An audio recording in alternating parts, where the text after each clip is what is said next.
Hello, lovely peeps.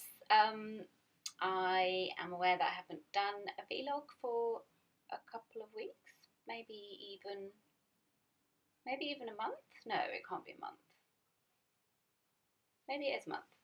Anyway, it's certainly a little while. I think it's probably about 3 weeks. So I thought I'd just give you a little update to let you know where I'm at and what's been going on. So what's been happening? Well, I went to a festival in Cornwall called Boardmasters. It's a surfing festival, and I wasn't sure about how I was going to manage my eating situation whilst I was there. In fact, I was a little bit nervous about it because I just wasn't sure if I was going to, how easy it would be to eat the kind of foods that I've been eating of late. I took loads and loads and loads of food with me. My lovely friend Nicola helped me with some really clever ideas of the kind of things, because I was camping, so and it was sunny. So she helped me with the kind of things that would stay without a refrigerator or access to a fridge. And so I just took masses of food with me, and then I just substituted here and there where I could, and mostly I managed to eat and stay raw, but I did have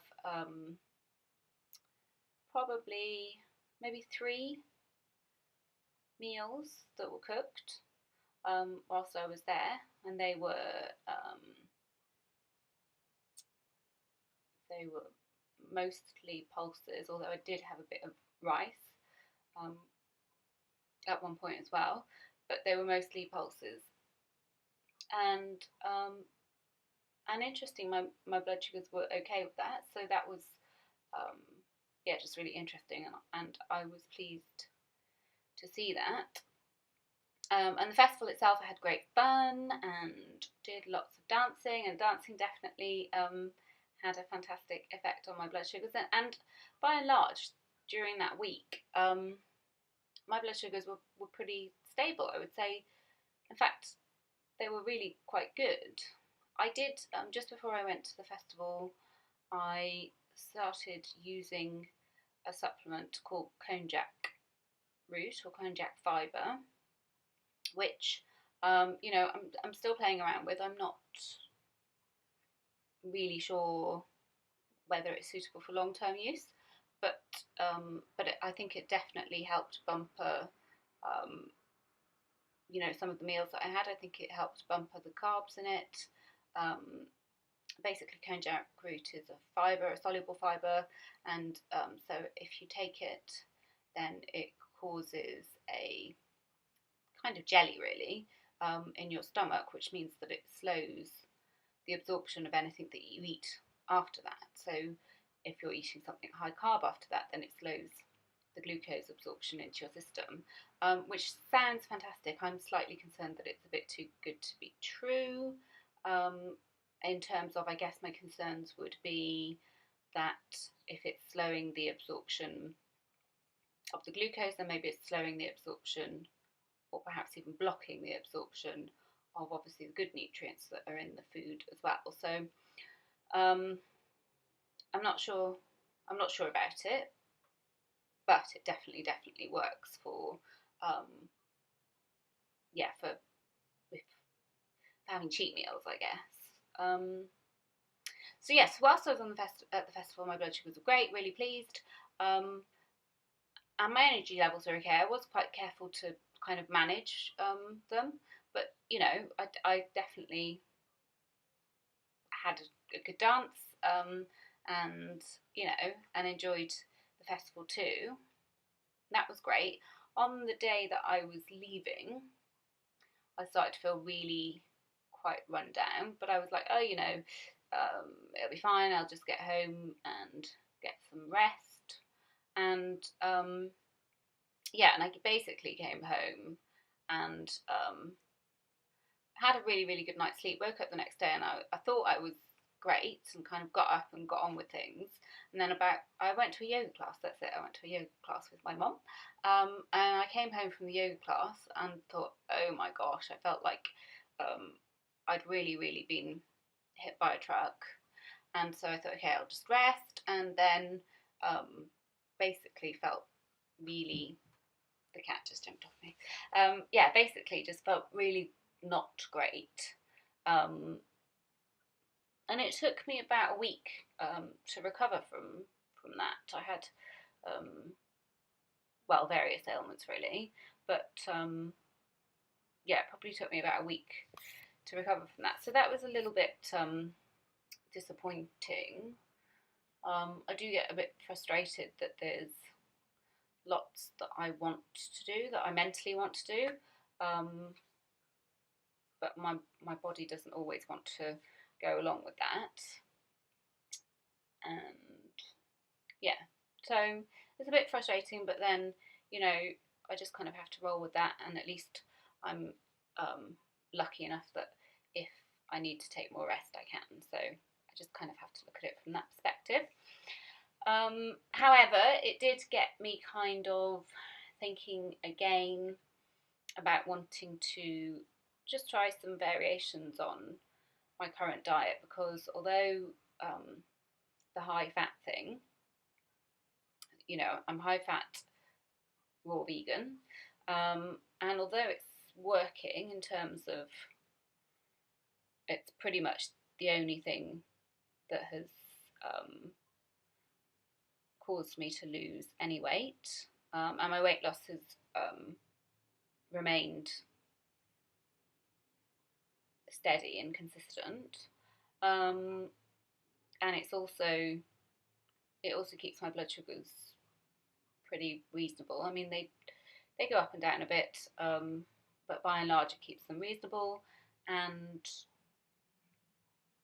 yeah, but I have to, as I think I said in my last blog post, I have to eat really quite astronomical amounts of fat in order to get energy.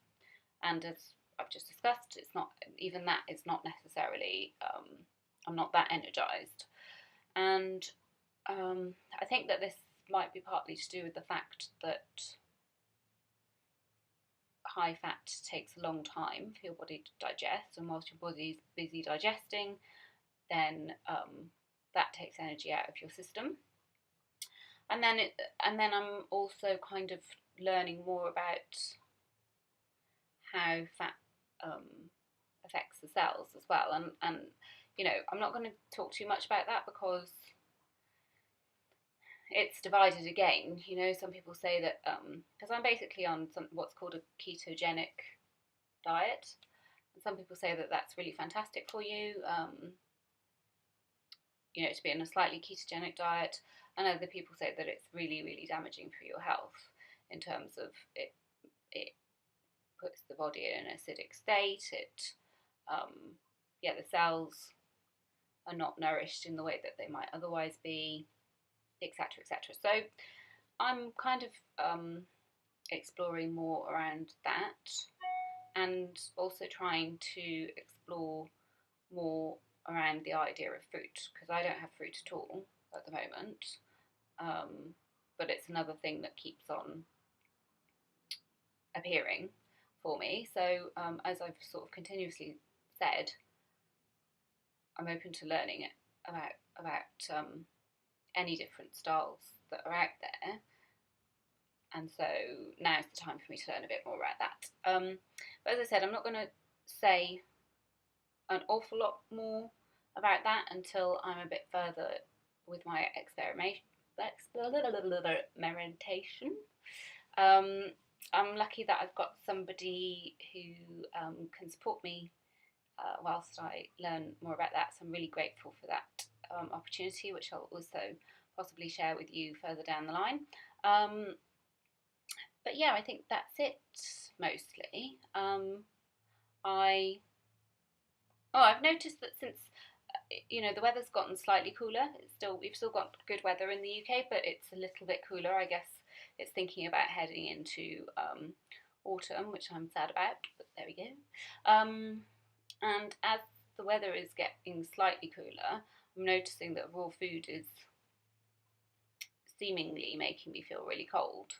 So I'm just using loads and loads of herbs and spices at the moment. So lots of lots of cayenne pepper, which definitely warms me up, and cacao and ginger and cinnamon, and yeah, just some spices and herbs to help with that. So yeah, just to mention that if you're into raw food or thinking about raw food, but it kind of leaves you cold, literally, then those are really great herbs and spices to use. I've always kind of maintained that I don't think that I could be 100% raw through the winter, and with my possible fruit experimentation, I don't know how that will work either, because I can't imagine being in the depths of winter and having a fruit meal. But we'll see. We'll see what happens. I'm continuously exploring, and I shall continuously share my findings with you. So, with that, I will bid you a happy evening. It's a full moon tonight, full moon in Aquarius. I'm an Aquarian, so I think that is a nice thing. It's said to be quite a peaceful full moon, so that's nice, because full moons can stir up our emotions. And yeah, so enjoy the full moon and enjoy your week, and I'm sure I'll speak to you as and when I have more to update you with. Thanks for watching, and take care. Bye.